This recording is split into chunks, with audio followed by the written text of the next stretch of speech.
Hali gani mpendwa wa mtazamaji wa Hope Channel Tanzania, nichukue nafasi hii kukaribisha sana katika kipindi hiki cha kanisa katika mwendo kwa siku hii ya leo. Mimi ninaitwa mchungaji Godliven Maximilian Ngesi, mchungaji wa kanisa la Waadventista wa Sabato. Kabla tujaanza basi nikukaribishe tuweze kuomba. Baba yetu mwema na Mungu wetu mtakatifu ishiye juu mbinguni, tunakushukuru sana kwa kutupa nafasi nyingine tena ya kuweza kujifunza siku hii ya leo. Tunajiweka mikononi mwako tukiomba Roho Mtakatifu aweze kuwa pamoja nasi, akatuongoze yale yote ambayo umekusudia tuweze kuyafahamu, yakawe ni msaada mkubwa katika maisha yetu, kwa kuwa tunaomba kupitia jina la Yesu Mwokozi wetu. Amen. Hiki ni kipindi cha kanisa katika mwendo, kipindi ambacho kinatusaidia kufahamu juu ya ukweli wa kanisa la Mungu hapa duniani, kanisa ambalo ni kanisa linalokuwa kwa kasi kubwa sana. Maandiko yanatuonyesha jinsi ambavyo Mungu aliasisi kanisa lake. Mungu akaliweka duniani kanisa lake na akalipatia kazi ya utume ili liweze kufanya kazi ambayo linapaswa kuitekeleza kabla ya kurudi kwa Yesu mara ya pili, kuwaita watu kuja katika kanisa la Mungu, kuandaliwa kwa ajili ya uzima wa milele. Leo tunaanza kipengele kingine cha muhimu sana. Katika kipindi hiki usisahau, tumezungumzia maeneo makubwa matatu tunapojifunza kanisa katika mwendo. Tumezungumzia juu ya nguzo tatu za kanisa la Waadventista wa Sabato. Na nguzo ya kwanza ya kanisa hili la Mungu ni utume. Na tuliona utume huo unahubiriwa katika muktadha wa jumbe za malaika watatu. Lakini nguzo ya pili ambayo tunaanza leo kujifunza, tunajifunza juu ya mfumo. Na tukizungumzia mfumo, tunazungumzia uongozi au muundo wa kanisa, the structure of the church. Na nguzo ya tatu ambayo baada ya hiyo muundo tutajifunza ni ujumbe, mafundisho yale ambayo kanisa hili la Mungu linayaamini kama mafundisho yake. Sasa leo tunapoanza juu ya mfumo wa kanisa, tunaangalia mfumo wa kanisa katika Agano Jipya. Vipindi vilivyopita tuliangalia mfumo wa kanisa katika Agano la Kale. Leo tunaanza katika Agano Jipya na baadaye tutakuja mfumo wa kanisa katika kanisa siku za mwisho, kanisa la waliosalia, the remnant church. Ni kwa jinsi gani Mungu ameweka mfumo wake na anahitaji uweze kuongoza kanisa lake hapa duniani. Sasa tunapoanza na mfumo wa kanisa katika Agano Jipya, ni vizuri kufahamu ya kwamba tunapozungumzia kanisa la Agano Jipya, ndiyo kanisa ambalo ni mwendelezo wa kanisa la Agano la Kale. Maana yake ni nini? Katika Agano la Kale, kanisa la Mungu lilifahamika kama taifa teule, ndio liliitwa taifa la Israeli. Na lilipotoka au lilipohama kutoka katika hadhi ya taifa, kanisa kwa ngazi ya taifa, linahamia katika kanisa kwa ngazi ya kimataifa. Ndio hapa tunakuta konsepti ya kanisa la kimataifa au kanisa la Kikristo, kanisa lililoanzishwa na Yesu Kristo mwenyewe. Sasa leo tutajifunza mambo makubwa matatu ya msingi tunapoangazia habari ya kanisa katika Agano Jipya. Angalia katika kiambaza chako hapo. Jambo la kwanza, tunajifunza kuzaliwa au kuanza kwa kanisa la Kikristo. Jambo la pili, tunajifunza kuchaguliwa kwa uongozi wa kanisa kwa kanisa la awali. Maana tunajifunza mfumo wa kanisa, ni vizuri tukaanza kuona huu mfumo wa kiuongozi jinsi ulivyochaguliwa. Na jambo la tatu, tutaangalia kutolewa kwa agizo la utume kwa kanisa hili la Mungu hapa duniani au kanisa la Kikristo. Sasa hebu tuanze kwa kipengele cha kuzaliwa kwa kanisa la Kikristo. Tumejifunza ya kwamba kanisa la Mungu lilianza tangu Agano la Kale, tangu bustani ya Edeni, likiundwa na watu wawili tu, Adamu pamoja na Hawa.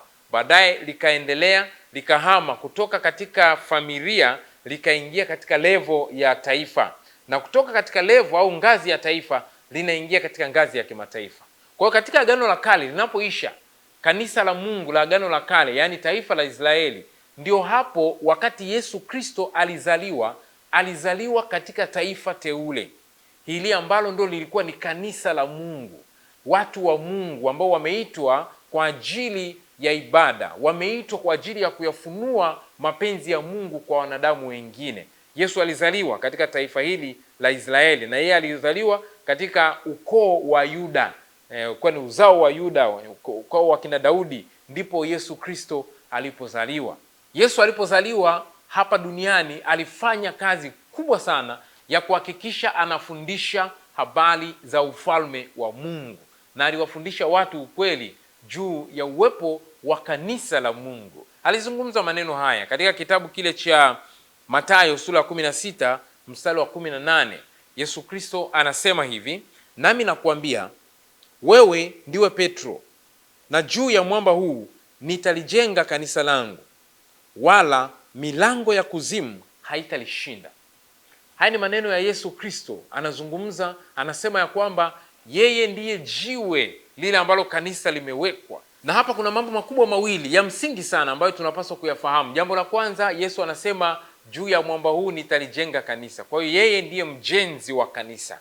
Yesu ndiye anayejenga kanisa, na kanisa limejengwa juu yake, maana yeye ndiye mwamba. Anasema juu ya mwamba huu nitalijenga kanisa. Kwa hiyo kanisa limejengwa juu ya mwamba ambaye ndiye Yesu Kristo. Lakini jambo la pili katika fungu hili linatuonyesha Yesu ni mmiliki wa kanisa.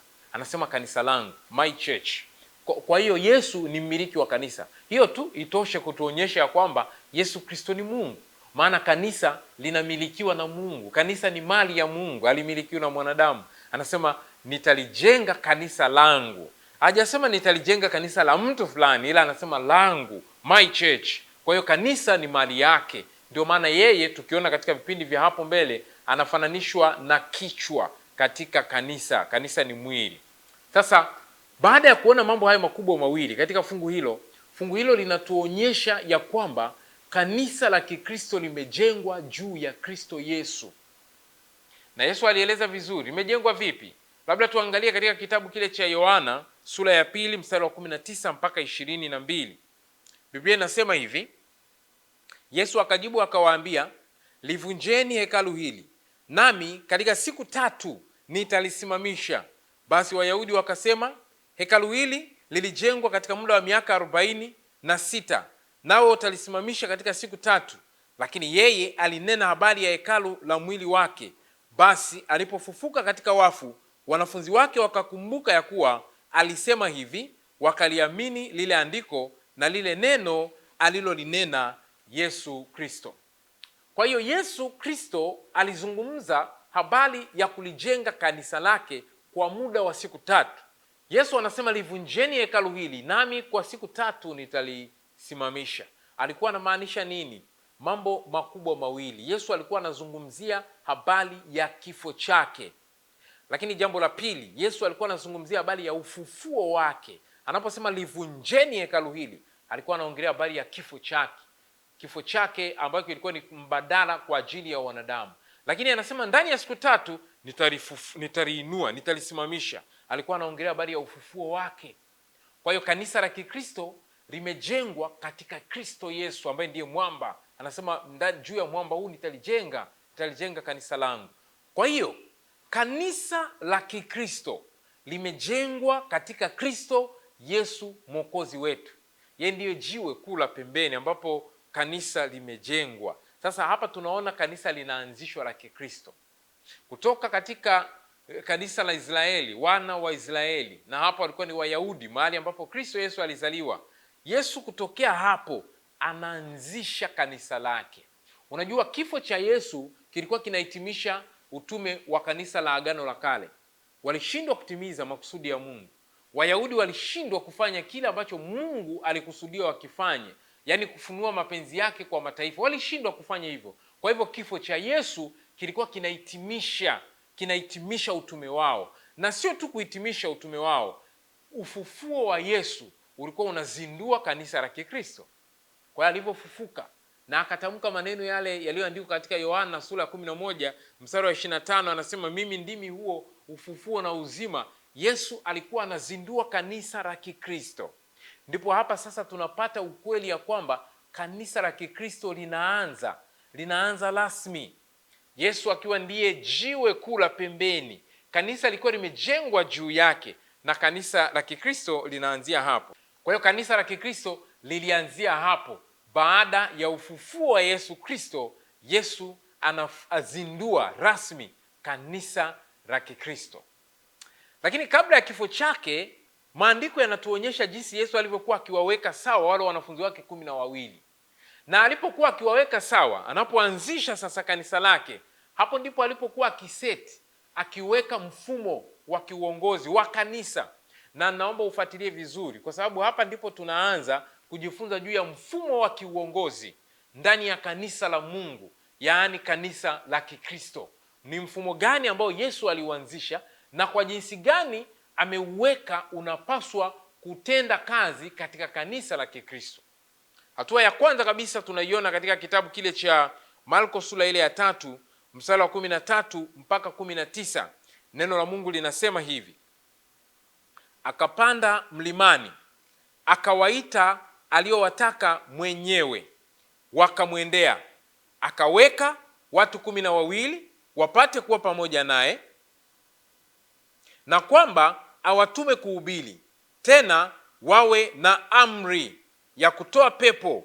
Akawaweka wale thenashara, na Simoni akampa jina lake Petro, na Yakobo mwana wa Zebedayo, na Yohana nduguye Yakobo akawapa jina Boanerge, maana yake wana wa ngurumo, na Andrea na Filipo na Bartholomayo na Matayo na Tomaso na Yakobo Alfayo na Thadayo na Simoni Mkananayo na Yuda Iskariote ndiye aliyemsaliti. Sasa hii ilikuwa ni hatua ya muhimu sana ya Yesu kuanzisha mfumo wa kiuongozi ndani ya kanisa lake hapa duniani. Na kanisa lake lilianza na aina hii ya viongozi. Sikiliza, hawa waliitwa thenashara, waliitwa mitume. Na mwandishi ambaye nitasoma kitabu chake hapa, yeye aliwaita ni wachungaji.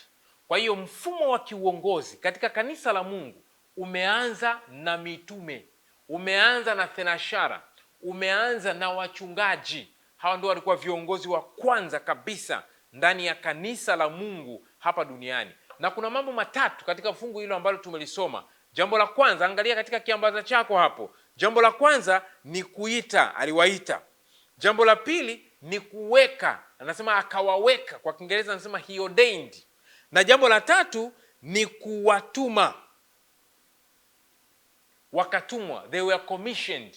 Mambo haya matatu yanaonyesha jinsi uongozi wa Kikristo ulivyo ndani ya kanisa la Mungu.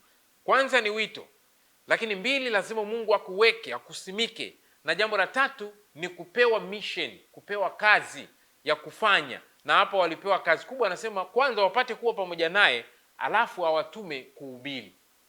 Kwa hiyo viongozi wa kwanza au mfumo wa kiuongozi katika kanisa la Kikristo kwa mara ya kwanza tunaona ni mitume. Hawa walikuwa ni mitume 12, waliitwa thenashara. Sasa mwandishi Ellen G. White anawaita mitume hawa 12, hawa thenashara 12 anawaita ni wachungaji, na walikuwa ni wachungaji wa kwanza kabisa ndani ya kanisa la Kikristo. Katika kitabu kile cha Matendo ya Mitume ukurasa wa 18, Ellen G. White anaeleza hivi: mitume 12 walikuwa wachungaji wa kwanza wa kanisa. Walikuwa wameitwa na Yesu kwa lengo la kuwaongoza na kuwafundisha watu kwa mfano wake mwenyewe. Kazi yao haikuwa tu kuhubiri, bali pia ilikuwa ni kuwalinda na kuwaongoza waumini kwa njia ya kweli. Kwa hiyo hapa mtumishi wa Mungu huyu anawaita hawa mitume, hawa thenashara, wanaitwa ni wachungaji, na anasema hawa ndio kundi la kwanza kabisa la wachungaji ndani ya kanisa la Mungu. Walipewa kazi kubwa ambayo imeandikwa hapo katika maeneo mawili. Moja ni kuongoza. Kwa hiyo wachungaji hawa, mitume hawa, walikuwa ni viongozi, waliongoza kundi lile ambalo walikuwa limeanzishwa kwa maana ya kanisa la Mungu. Lakini mbili, lilikuwa ni kazi ya kufundisha. Hiyo ni kazi kubwa sana ya msingi sana ya wachungaji. Anasema walipewa kazi ya kufundisha, sio tu kuongoza, lakini pia kufundisha kweli za neno la Mungu, maana kanisa linahitaji kufundishwa kweli. Ndio maana wachungaji hao wa kwanza walipewa kazi ya kuongoza pamoja na kazi ya kufundisha. Sasa hebu angalia katika kiambaza hapo, uongozi wa kanisa la Kikristo mwanzoni kabisa uliundwa na mitume hao walioitwa wachungaji, na kazi yao iliwekwa katika maeneo hayo manne yaliyoainishwa hapo. Moja, kazi yao ilikuwa ni kazi ya kiroho. Uongozi wao ni uongozi wa kiroho. Ndio maana tutajifunza hapa tofauti ya uongozi wa kidunia na uongozi wa kiroho. Jambo la pili, kazi yao ya uongozi ilikuwa ni wito. walipewa wito. Jambo la tatu, kazi yao ya uongozi ilihusu kuwekwa kwao wakfu. They were ordained, waliwekwa wakfu. Na jambo la nne, kazi yao kubwa ilikuwa ni kuongoza, kufundisha na kuhubiri kweli za neno la Mungu. Kwa hiyo uongozi huu ndani ya kanisa la Mungu ulipewa kazi ya kuhubiri, kuongoza na kufundisha kweli za neno la Mungu. Hii ndiyo kazi ya msingi sana ya wachungaji hawa wa awali, na ndiyo kazi ya msingi hata ya wachungaji wa leo katika kanisa la Mungu. Moja ni kuongoza kundi, mbili ni kufundisha kundi, tatu ni kulilisha kundi. Maana hiyo ndio inabeba jukumu kubwa la mchungaji ndani ya kanisa la Mungu. Kwa hiyo ukisikia mfumo wa kanisa, hatua yake ya kwanza Yesu alipokuwa akilianzisha kanisa lake ilikuwa ni kuwaita wachungaji 12 ambao wameainishwa hapo. Wachungaji 12 wakapewa kazi ya kuongoza kundi, wakapewa kazi ya kuhubiri, wakapewa kazi ya kufundisha kweli za neno la Mungu. Sasa jambo la tatu ambalo tunajifunza leo ni kupewa agizo kwa hawa viongozi wa kwanza ambao Yesu aliwaita na kuwapatia kazi ya kuongoza. Biblia inaeleza hivi katika Marko sura ya 3 mstari wa 13 na 15. Akapanda mlimani, akawaita aliowataka mwenyewe, wakamwendea. Akaweka watu 12 wapate kuwa pamoja naye, na kwamba awatume kuhubiri, tena wawe na amri ya kutoa pepo. Umesikia hapo? Anasema mitume walipoitwa, wachungaji hao walipoitwa, walipewa kazi kubwa ya kuhubiri. Maana yake ni nini? Kazi kubwa ya mchungaji ni kuhubiri na kufundisha. Maeneo mawili: kuhubiri kweli za neno la Mungu, kufundisha kweli za neno la Mungu. Ndio maana anasema walipewa kazi na kwamba awatume kuhubiri. Sasa walikaa na kuhubiri. Kwa kweli walikuwa waaminifu katika kazi yao, walihubiri. Na Biblia inaeleza wazi, ukisoma katika kitabu kile cha Mathayo sura 28 mstari ule wa 18 na 19, Biblia inasema hivi: Yesu akaja kwao, akasema nao, nimepewa mamlaka yote mbinguni na duniani. Basi enendeni mkawafanye mataifa yote kuwa wanafunzi, mkiwabatiza kwa jina la Baba na Mwana na Roho Mtakatifu. Hili linaitwa ni agizo kuu la utume, the Great Commission. Yesu anatoa agizo kuu kwa viongozi wa kanisa. Maana yake nini? Kazi kubwa ya kanisa ni kuhubiri Injili. Ndio kazi kubwa. Na walipewa viongozi hawa mitume. Maana yake nini? Kazi kubwa ya viongozi wa kanisa ni kusimamia utume wa kanisa, kuhakikisha kwamba utume unaenda. Na ndio maana kanisa la Mungu hata leo linasimamia vizuri utume wake, na watu wanahubiriwa kila mahali wajua habari hizi njema za wokovu. Na walipewa kazi hiyo, ndio iliyowaweka duniani. Hakuna kingine ambacho kimeweka duniani. Kama ambavyo Yesu kazi kubwa iliyomweka duniani ni kufunua mapenzi ya Baba, ni kufunua mapenzi ya Mungu, kuhubiri Injili, kuwaambia watu habari njema za ufalme wa Mungu. Vivyo hivyo hata hawa kazi yao kubwa ilikuwa ni kupeleka habari njema za wokovu. Na ndio maana Yesu alipokuwa anaomba kabla ya kupaa kwake kwenda mbinguni, alisema hivi katika Yohana sura ile ya 17 mstari wa 11, alafu nitaruka mstari wa 15. Yesu akasema, wala mimi simo tena ulimwenguni, lakini hawa wamo ulimwenguni. Nami naja kwako, Baba Mtakatifu, kwa jina lako ulilonipa, walinde hawa ili wawe na umoja kama sisi tulivyo. Mimi siombi, sikiliza sasa fungu la 15. Mimi siombi kwamba uwatoe katika ulimwengu, bali uwalinde na yule mwovu.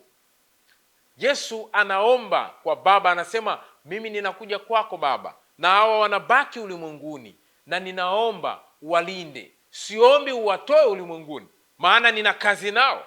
Hawa nimewapa kazi, waache wawepo hapo, na wanapokuwa ulimwenguni ninaomba uwalinde na yule muovu. Kwa hiyo uwepo wao hapa duniani ulikuwa ni wa muhimu sana, ili kazi ya injili iweze kuendelea. Na ndio maana mitume hawa 12, mitume hawa 11, maana sasa yule wa 12 ambaye alikuwa ni Yuda Iskariote, yeye alijinyonga. Walivyobaki 11, akaongezeka mwingine wa 12 anaitwa Matia. Walifanya kazi ya injili kwa moyo wote, maana walikuwa wamepewa kazi hiyo, na ndio iliyokuwa mzigo mzito katika mioyo yao. Walihubiri injili, wakapeleka injili, kuhakikisha injili inafika katika maeneo yote, maana alisema nimewapa agizo la kuenenda. Kwa hiyo mitume hawa walihubiri kwa uaminifu. Walipohubiri kwa uaminifu, kanisa lilikuwa. Na ndio mada yetu hii tunayojifunza hapa, kanisa katika mwendo, kanisa linalokuwa. Ngoja nikwambie kitu kidogo hapa. Kanisa la Mungu katika siku hizi tunazoishi, linapofanya kazi yake kwa uaminifu, linahubiri injili, kanisa linakuwa. Hatupaswi kusahau hichi kitu, kwamba pamoja na kwamba tunapeleka injili, lazima tukumbuke ya kwamba kanisa linakuwa, maana watu wanaongezeka. Na tumesema ongezeko au ukuaji wa kanisa unahusisha nyanja nyingi. Moja ya nyanja ya muhimu sana ni ongezeko la watu, idadi ya watu. Tutaona kipindi kinachofuata kanisa la mitume, jinsi walivyopeleka injili na kazi ikasonga mbele, watu wakaongezeka. Kwa hiyo walivyokuwa waaminifu katika agizo la utume, kanisa lilikuwa. Na baada ya kanisa kukua, ilibidi waimarishe mafundisho. Kusoma Matendo ya Mitume sura ya 2 anasema wakadumu katika fundisho la mitume. Mafundisho lazima yaimarishwe katika kanisa. Watu wanapokuwa, watu wanapoongezeka kanisani, lazima mafundisho yaimarishwe. Yale ambayo sisi kama kanisa tunayaamini lazima yaimarishwe, maana wale wanaokuja hawajui mafundisho yetu, na ni rahisi zaidi kuweza kuchepuka kutoka kwenye mafundisho yetu. Ndio wengine wanakuwa ni viongozi ndani ya kanisa, wengine wanakuwa ni watu fulani ndani ya kanisa. Ni jambo jema, lakini ni vizuri mafundisho yakaimarishwa. Yale ambayo tunayaamini sisi kama kanisa yaimarishwe kwa nguvu, maana hayo ndio yanayotufanya kuwa na umoja. Tunakuwa na umoja kwa sababu ya mafundisho yetu. Kwa hiyo waliimarisha mafundisho, lakini pia waliendelea kuwa na mtazamo wa kupeleka injili. They keep focused on mission. Ndio maana kanisa langu leo linakuja na ujumbe unaosema lazima kujikita katika Biblia, kujikita katika neno, kufungamana katika utume na kulenga katika utume. To focus on the mission. Hakuna jambo lolote ambalo linaweza kututoa katika utume wetu. Lazima tu focus katika utume. Mitume walifocus katika utume. Hawakuruhusu jambo lingine lolote liwatoe katika utume ule ambao Bwana wetu Yesu Kristo alikuwa amewapatia. Na walivyofanya hivyo, kanisa likakuwa. Kanisa likakuwa, likaongezeka idadi ya watu, na watu walikuwa wengi wakiongezeka kila siku. Maandiko yanasema wale waliokuwa wakimwamini Bwana waliongezeka kila siku katika kanisa, na Bwana akalizidisha kanisa, katika kitabu kile cha Matendo ya Mitume. Kwa hiyo siku ya leo tulikuwa tukiangazia maeneo hayo matatu ya msingi. Moja ni kuanza kwa kanisa la Kikristo, na Yesu mwenyewe tunaona ndiye anayelianzisha, anasema nitalijenga kanisa langu. 2, sio tu kuanza kwa kanisa. 2, Yesu alianzisha mfumo wa kiuongozi, na katika mfumo wa kiuongozi kundi la kwanza tunalolipata ni kundi la mitume, kundi la thenashala, hawa ambao waliitwa wachungaji, walikuwa 12, kundi la viongozi. Alafu jambo la tatu, hao viongozi wakapewa habari njema ya kupeleka ulimwenguni, wakaambiwa ya kwamba enendeni. Walipewa utume, kwa hiyo wakafocus katika utume, wakafundisha, wakahubiri na kuhakikisha kwamba hakuna jambo lolote linalowatoa katika kazi ambayo Bwana wetu Yesu Kristo alikuwa amewapatia. Walivyofanya hivi, kanisa lilikuwa na likaongezeka, na hapa ndipo tunaona sasa katika kitabu cha Matendo ya Mitume linaitwa kanisa la awali, kanisa la mitume. Na hiyo ndio itakuwa mada yetu ya juma lijalo, tukiangazia jinsi kanisa lilivyokuwa kama kazi ya mitume walivyokuwa wakiifanya. Mungu akubariki sana. Mungu aendelee kuwa pamoja nawe, akuangazie nuru ya uso wake tunapokuwa tukijifunza habari ya kanisa katika mwendo. Na tupo katika kipengele kinachozungumzia mfumo wa kanisa, the structure of the church, muundo wa kanisa, uongozi wa kanisa la Mungu hapa duniani. Mungu akubariki, na tunapohitimisha siku ya leo ni kukaribisha tuweze kuomba. Baba yetu mwema na Mungu wetu, tunashukuru sana kwa ajili ya kipindi hiki kizuri cha siku hii ya leo cha mfumo wa kanisa. Tunaomba tunapoendelea kujifunza mambo haya yakawe na maana kubwa katika maisha yetu, yakatuongoze kufahamu ya kwamba wewe ndio ulianzisha mfumo wa kanisa hapa duniani na ukaweka mfumo wa kiuongozi ili kanisa lako liweze kuwa na utaratibu.